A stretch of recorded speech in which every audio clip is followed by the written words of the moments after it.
يرج إلى الدعاء وعزتي وجلالي وكرامي وعلوي وارتفاع مكاني لأجيبنهم فيقول ارجعوا قد غفرت لكم وبدلت سيئاتكم حسنات.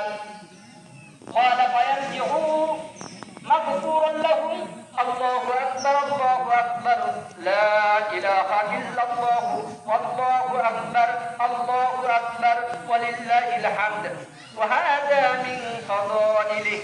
الله أكبر الله أكبر لا إله إلا الله والله أكبر الله أكبر ولله الحمد.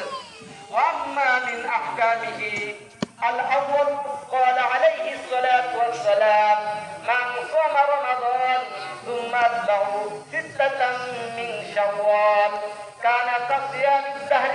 الثاني كان النبي صلى الله عليه وسلم يكبر بين أضعاف الخطبة يكثر التكبير في الخطبة العيدين. الله أكبر الله أكبر لا إله إلا الله والله أكبر الله أكبر ولله الحمد. أعوذ بالله من الشيطان الرجيم. قد أفلح من تزكى وذكر اسم ربه فصلى.